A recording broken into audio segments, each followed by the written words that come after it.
U.S. President-elect Donald Trump is threatening to impose punishing tariffs on Mexico and Canada on his first day in office, unless those countries clamp down on drug trafficking and illegal immigration.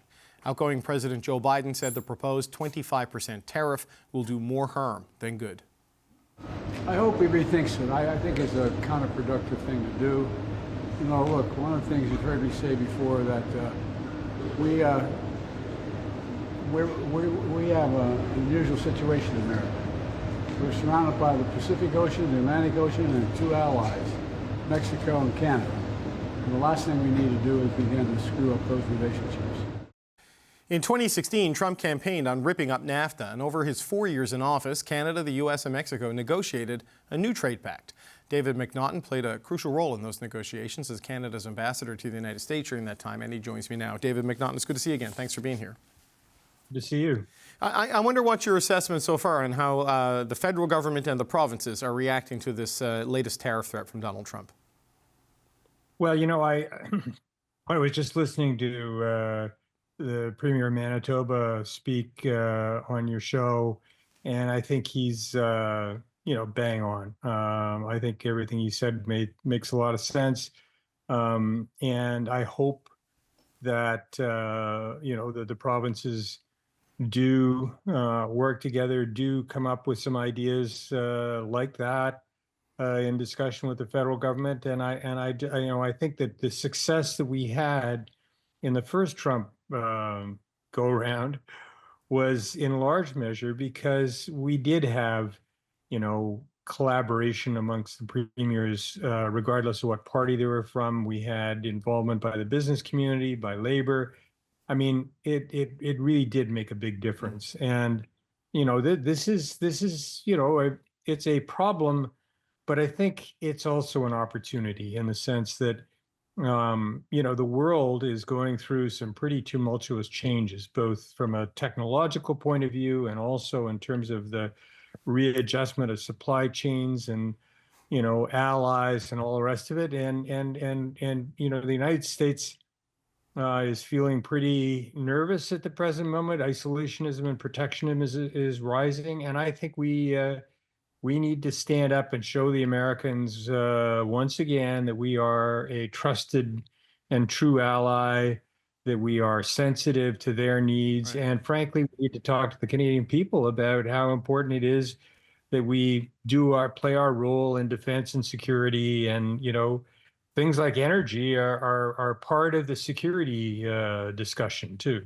I mean, it's, as we saw in Germany when they decided to get rid of their nuclear plants and allowed Putin to make all sorts of money out of the importation of natural gas in order to mount an invasion of Ukraine. So, let's not wring our hands and talk about, the threat. Let's think about how we can work more closely with the Americans and with the, collaborate as Canadians together, put our partisanship aside. There's going to be an election next year anyway. People can do whatever they want in the election. But the reality is right now, we need to work together. So how do you demonstrate that, though, to a president as unpredictable as Donald Trump? Because a lot of the people who are there in the first term who are slightly more traditional Republicans are not going to be there in the second term, as you know, Ambassador.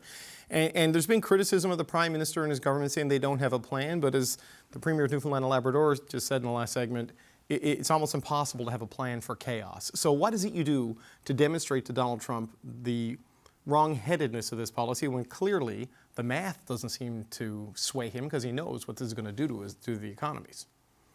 Yeah. Well, first of all, you say,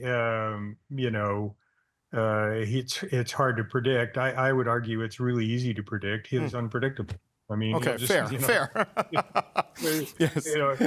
But I think that the wrong answer is to go and say, oh, these 25% tariffs would be a mistake. It'd hurt you, it'd hurt us, and everything else. I think what we do is we just say, don't talk about that. Talk about the underlying concerns that he has, and not just Donald Trump.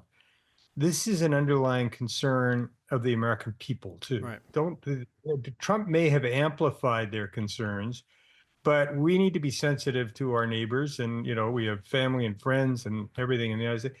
We need to demonstrate that on the issues that they are most concerned about right now, which is, security, migration, drugs, the threat of China, the threat of Russia, that we are a trusted and true ally and neighbor. And I wouldn't go in there and say, oh, please don't do this to us, or oh, that's a mistake, it's going to hurt you and hurt us.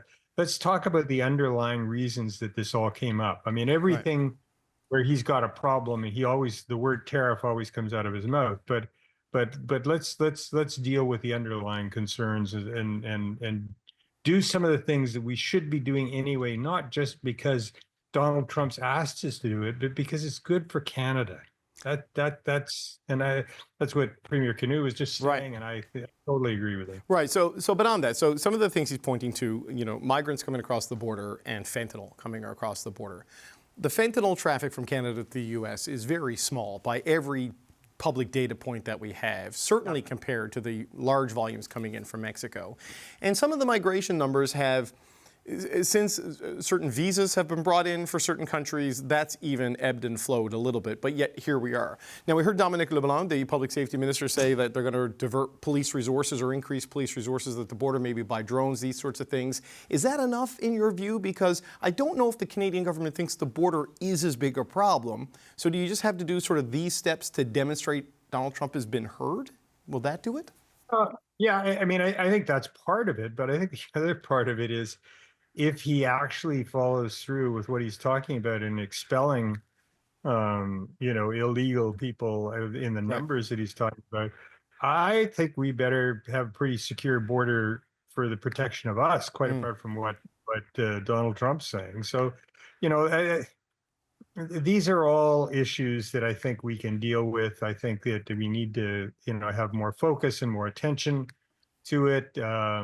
But there's lots of ways to up our game on those things and do it for the benefit of Canada. This isn't about backing down because Donald Trump's being a bully. This is about doing things that we should be doing anyway, and we need to emphasize it. And the more we can show that we're doing it, I think it'll, we've got this. We've been talking about NORAD modernization for God knows how long. Why it's a bilateral pact. Why wouldn't we expand the NORAD pact to include, a broader defense and security and, things like that? Let's be creative about it and figure out how we can address those issues. And he'll take notice of that. And I think, as I say, this doesn't have to be, kowtowing to, President Trump. This is, and I agree, we actually need to understand that this isn't just the president of the United States. People of the United States are really uncomfortable at the present moment with lots of things that have been happening. But that's why the incumbent was thrown out. I wonder about the need for a consistent and coherent and unified message from the Canadian side of this, because I know there was consternation at the top levels of the federal government over what Daniel Smith said, for example, and sort of acknowledging that Donald Trump has a point about our NATO spending and about our border and about this, and they felt that that may have undermined it a little bit. He likes to probe for weakness in negotiations, the president-elect does. Does that show a weakness, or does that help by acknowledging that maybe there's some sympathy for his concerns? How do you view the way that's evolved? I think if the premiers begin to feel that they are being listened to behind closed doors, they won't have to go public and talk about these things. My preference would be to do the strategy and not talk the strategy. But I know look, there's lots of frustrations that have been built up over time. I think if the federal government demonstrates a real interest in listening and incorporating some ideas, not just from the provinces, but from the business community, from labor. I was talking to the head of Unifor the other day about and her pledge to work collaboratively to the interests of Canada. Same thing with lots of people in the business community. Right. I think we can get to a point, as I said, there's going to be an election in a year, and if people want to get rid of the existing government, they can do so. But in the meantime, particularly if the government does pay attention to the advice they're getting from provinces and from private interests, then I think we can keep it, among Canadians. That's certainly what happened. Like, I went to every province in the country. I met with business people in every part of the country. And, it was great. We had collaboration and cooperation like I've never seen, and it worked. And I think it can work again. So obviously, job number one, just as a final point, David MacNaughton, is to not have the 25% tariff put in place, right? Yeah. I mean, that is a catastrophe. Oh, yeah. That's an economic catastrophe.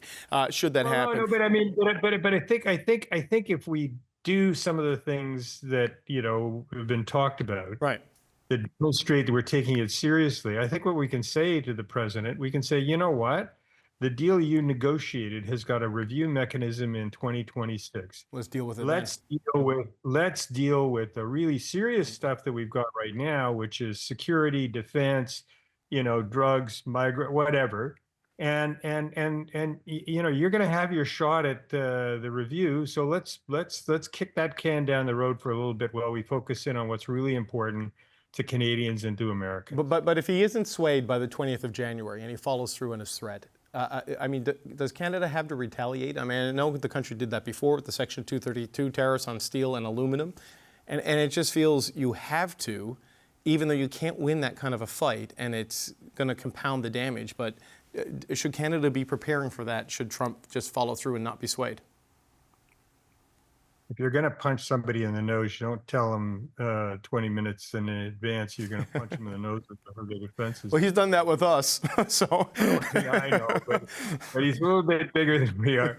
I would just I think you need to be ready for any eventuality, but I don't really think it's productive to be out there talking about retaliation because, I've said this before, we can't win a full-on trade war with the United States of America. We did use some, kind of hints at retaliation to, the last go around, and sometimes you have to do that. But you don't broadcast it. You might do it. If you're going to do it, you do it, and you don't talk about it. David MacNaughton, former Canadian ambassador to the United States. Always appreciate it. The punch in the nose line was one of my favorites of the day. Thanks for being here, sir. All right. Take care. Bye. Bye, sir.